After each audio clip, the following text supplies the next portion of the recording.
And on today's program, I welcome to the show former World Series baseball champion, member of the '68 Detroit Tigers championship team. I welcome in the Sugar Man, Cain. Brian C., honor to have you. Good morning, Brian. How are you? Thank you for having me. Oh, yes, it's my pleasure. Les, I was thinking where to begin. I mean, you have a long history in baseball. So let's begin 1966. Tigers make you the fourth-round pick, 74th overall of the Major League Baseball draft. And you were highly regarded by the Tigers GM at the time, Jim Campbell.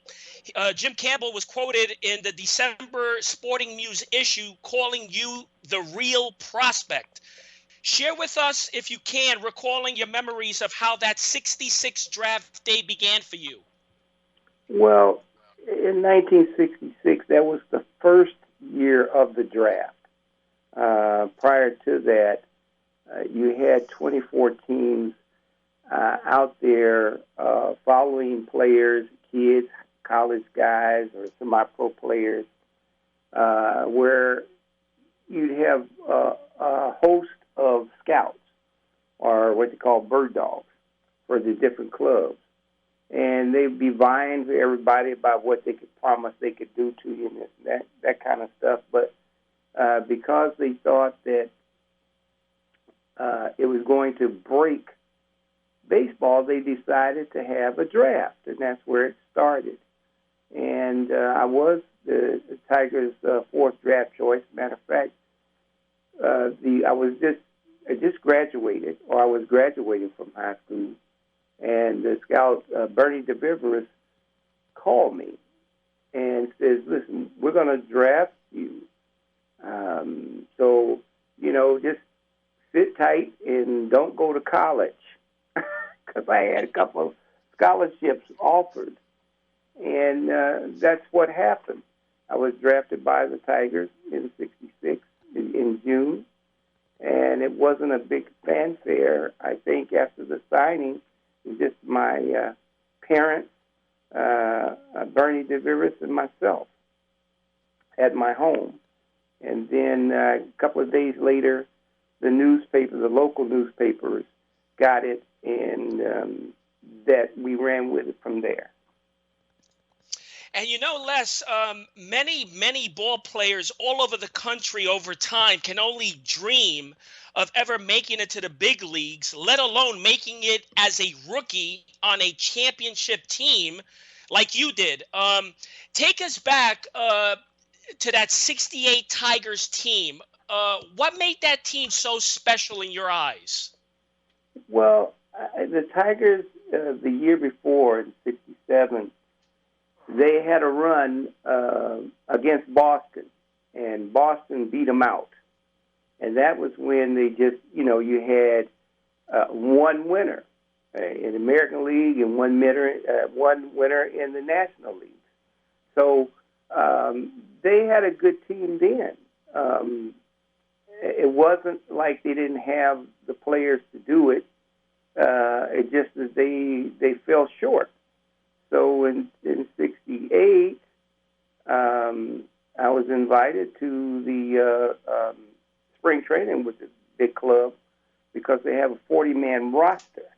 And I had played in Montgomery, Alabama in '67 for the Tigers, and went to instructional league after I graduated from high school. And then the next year in '67, they sent me to Montgomery. But they were supposed to send me to Montgomery right out of high school, and my parents said, nope, he's not going. He's not going. If you send my son to Montgomery, Alabama, that contract is not worth anything. So they decided that they were going to send me to Daytona Beach instead. I knew that they were having the same problems in Daytona Beach, Florida, as they were in Montgomery, Alabama, throughout the country, but I didn't tell my parents that because I wanted to play. So that's how I ended up in Daytona Beach. Then, next thing you know, go ahead. No, go ahead. Go ahead. Yeah, yeah. No, I'm just saying that. So by that time, I had pretty good seasons. The next year in '67, throwing a no-hitter against Birmingham, which was the Oakland A's team. Reggie Jackson, Rudy. They just the whole team that they won the 3 years consecutively were in Birmingham, Alabama, in the Southern League at that time. So when I went to spring training in '68, I was the youngest kid there, or player, and the guys knew. Some of the guys that knew me, but a lot of the guys, the big club that were on the team and with the Tigers, some of them knew me because I'd come over and throw batting practice. And probably most of them said, "Don't send this kid back here no more. He can't even find a team." So we don't want to see him out here again. But 18 years old, when you go out there and throw batting practice to the big league team, you're not trying to show them something. I knew how to throw batting practice. But, guys would egg you on, is that the best you got, this and that. Well, I'm sure it probably got a little heated, and they got a little bit higher than they thought it was going to happen. So, don't send this guy back again, okay? Please. So yeah, and you were throwing. I bet you were throwing heat. Well, you know what? I was competitive, and I knew that I had a strong arm, and because growing up, I was always around men, so I was taught a lot of things about the game through my dad and my brother, how to play the game. So I probably, at my age, I was probably maybe about 10 years ahead of the guys my age. And, all the guys, not only guys that I played with, but guys that played against, turned out to be great ball players. So some guys develop faster than others. And at the end of the day, everybody wants to be at the same place, to be on a winning team, be on the World Series team, and, get all the accolades that go along with it. But, when you go out on that field, you don't think about those things. You go out there to play. And that's what I did. I went to spring training in '68 to make that team, not just to be there as window dressing and, case show this young kid, this phenom, and let's see what he's going to look like. I went there to win a spot on that team, and it wasn't about trying to take a spot away from the pitching staff that was already there. I went there to make that team and play and contribute. And speaking about that '68 team, Les, it had some veteran players. I believe Eddie Matthews was on the team. Of course, Kaline. How was your relationship to either one of those? Well, Al was the lion in the tiger's den. That was his nickname, the lion. And he was exactly that. He was the leader, quiet, very quiet. He would just kind of look at you and nod his head or say a few things and just walk past you. And you say, "Is this guy okay?" And I'm going, "Well, okay. I respect him and who he is." And Eddie Matthews, Hall of Famer. He come from Atlanta. The Braves, I should say, because they were in Milwaukee first before they went to Atlanta. He was just one of these hard-nosed old ball players, and he could joke, but when he looked at you, when he got serious, you better pay attention. So I had a lot of good mentors there. Earl Wilson, Willie Horton. You had Bill Freehand, Norm Cash. I could go around the whole position, and all these guys were major leaguers, and they knew how to play. So I was just blessed that I was there around those kinds of players. Yeah, and how about the other pitchers on the team? Denny McLain, Don McMahon, Darrell Patterson, right? Yes. Of course, Denny McLain was the last 31-game winner, and he truly, sometimes people say players they have a fluke season. It wouldn't happen again, or it's not that good. No, he was that good. I mean, I watched him play. When you see that's the good thing about a rookie is that you can sit there and watch and pay attention. You can learn a lot. Mickey Lolich was just as good as a Hall of Fame pitcher as any other pitcher that I've seen, but he just didn't get the accolades with it. But because of Denny, there's no question that he won 31 games. That's not heard of. I mean, it's unheard of. But it took Mickey Lolich, Earl Wilson, Joe Sparma was there in '68, and those were starters. I was the fifth starter, and Dale Patterson and John Morton, we were three rookies on that team. But those guys were older than me. I mean, I think Dale was about 26, 27. I think John was about 24. So we were three rookies that made that team in '68. Yeah, we're talking with former Detroit pitcher Les Cain, who's with us this morning. And Les, 1968, your rookie year, the manager was Mayo Smith, right? 68 and 70, Mayo Smith. Yes. And then 71, 72, Billy Martin took over. How was your relationship with Billy Martin? Well, Billy Martin, he was Billy Martin. When people that know him, or, when you can't compare other managers with others, because everybody has a different personality. Billy's personality was well known in baseball. Firebrand, hard working guy, and all that, even as a player before he become a manager.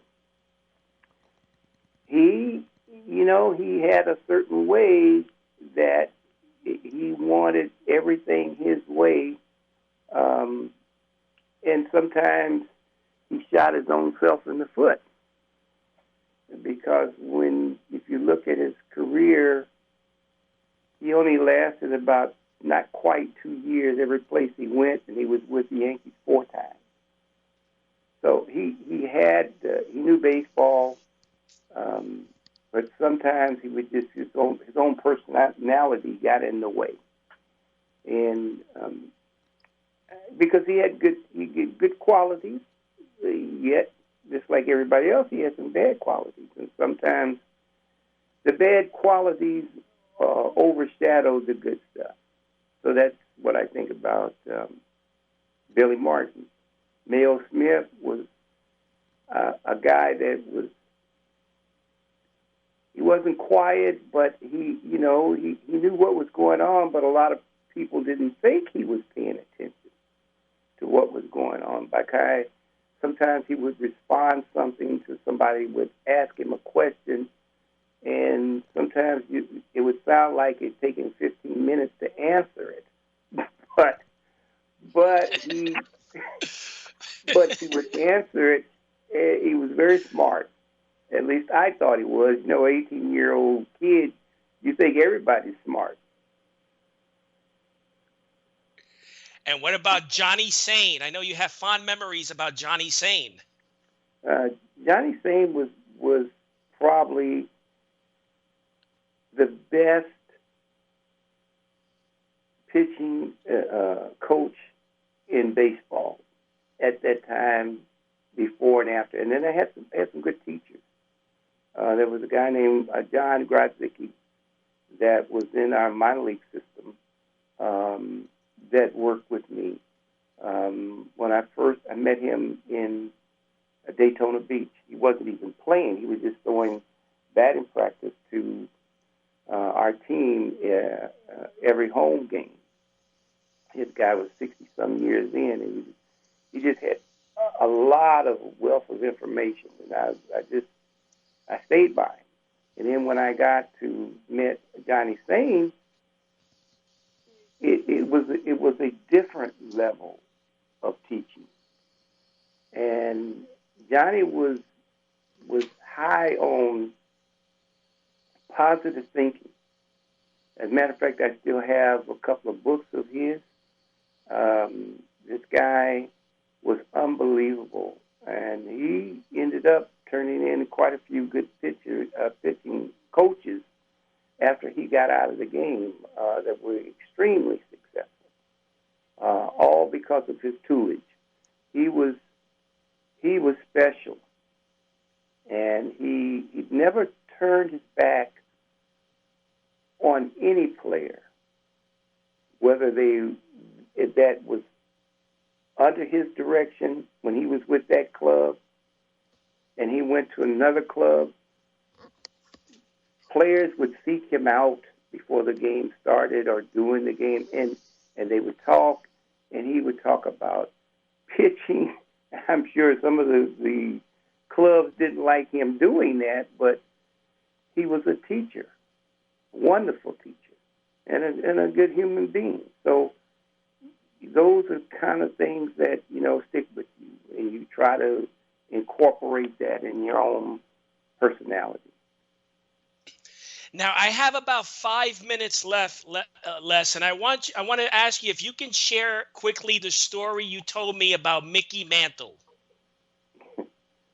Mickey Mantle was a hero in New York, anywhere. And the first time I saw him was in spring training in '68. And I was warming up in the bullpen in Lakeland. I think it's Joker Stadium. March Stadium, I think, in Lakeland. And they had at that time, the club, the ballpark is still there, but it's been renovated over the years. But at that time, you had down the right field line, you had a clubhouse that was a double clubhouse for the home and visiting team. And then you had to walk out of there down the track to go to the field, which was right field was very close to it. But between the clubhouse room and the stadium, there was 3 pitchers' mounds warming up there where you could. It wasn't a big area, and you had this big wall behind it for the catchers. So none of the catchers liked catching there, especially guys that couldn't throw strikes. I was probably one of them. And Bill Freehand was working me out, and Mickey Mantle and Al Kaline comes out of the clubhouse. And at that time, the ball could echo in that area because it hit that brick wall behind you. It was very close. You're only talking about 4 feet, 5 feet, right behind the catcher. So when you start throwing it pretty good and you start popping the glove, it echoed. So I'm throwing, and here Al Kaline and Mickey Mantle walking down the way. and they stop. And he says to me, they're only about 20 feet away from me. And Mickey Mouse says, hey, Al, who's that kid? He said, Mickey, he's the real guy. He's real. That's Sugar Cain. And Mickey Mouse said, okay. Freehand stands up and says to Al, stop fooling around, because I know what you're going to do. Because he knew that he wanted me to throw harder. So he was just teasing Mickey Mantle. Al Kaline was just teasing Mickey Mantle. But Freehand didn't think it was funny because he didn't like catching me, because my ball moved a lot. So he says, okay, all right, go ahead, Les. Don't pay no attention to those guys. So then they get closer. And as they got closer, Mickey Mantle says, he throws like that all the time? Al Kaline says, no, he's just warming up. So now Freehand stands up and says, Al, stop. You're going to get me killed back here. Don't stop. Of course, that didn't stop Al. So now they're right behind me, him and Mickey Mantle, and they're watching. And Al says, Les, are you ready? Let's see what you got. Pow. Pow. Mickey Mantle looks over at him. He says, is he throwing today? Because we're just in a spring training game. So they start laughing. Freehand says, stop. That's it. It's over. Stop. Al, let's go to the shower. Go. So when that happens, Mickey Mantle, when he says, is he playing? He's going to pitch today? Freehand said, no, he's not. He's not going to pitch today. He's just warming up. So, okay. So that was the end of it. Well, prior to that, the year before, in 1967, I was in Montgomery, Alabama, and I beat the Birmingham A's, pitched a no-hitter against them. So that was it in Montgomery, and then a couple of days later, we had to go to Birmingham to play them again. When we get there, we get rained out, and the umpire was named Bill Kunkel and Jake O'Donnell. Jake O'Donnell was, both of them went to the big leagues as umpires. But Jake O'Donnell also played refereed in the NBA for about 20 years at that point. So he was doing double duty, baseball and basketball. So Bill Kunkel had played, he was a pitcher, and he played with Mickey Mantle. So now this is a year before 68. And we're sitting in the clubhouse. We got rained out, and Bill Kunkel is sitting there, and he says, hey, Sugar, he says, do you think you can strike out Mickey Mantle? I said, of course I can. He says, really? You got 1 minute left, Les. 1 minute. Yeah, so he says, well, you got to be able to, you think you can strike out Mickey Mantle in New York, in Yankee Stadium? I said, yeah. He said, 50,000 people don't expect to see a rookie strike out Mickey Mantle in New York. They come to see him in home runs. So fast forward, my first start in Yankee Stadium was against the Yankees.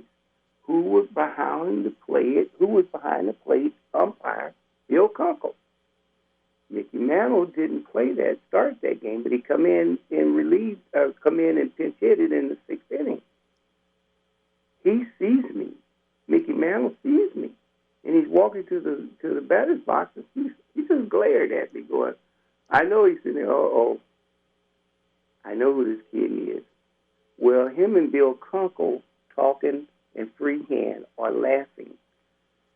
So once he gets in the batter's box, Bill Kunkel calls time and runs to the mound and says, give me a brand new ball. I'm going to give you a brand new ball. You know who that is? I said, yeah, I know who it is. He says, guess what? Showtime. And he turns around and he runs back behind the plate. Play ball. I knew then that I remember what he had told me the year before about Mickey Mantle hitting home runs. And rookies were not going to strike him out. So I said, oh, no. Nothing but fastball. First pitch right down the middle, ball one. Mantle steps out, looks at me, and he gets got 30 back in there. 30 seconds less. Yes. But at the end of the day, I ended up walking him, and he walked to first base. And when he got there, he called, Mickey Mantle called time and walked about 4 feet toward me and tipped his head, said, good job, rookie, and turned around and walked off the field. Wow. That's a fascinating story. Hey, I got to have you back on the show. And listen, I really, really appreciate your time, Les. All right, Brian, you're welcome. And I'll keep in touch with you. I'll speak to you soon. All right, then. Bye-bye. All right. Take care. That was a 1968 Detroit Tiger pitcher, Les Cain. Until next week, happy collecting to all.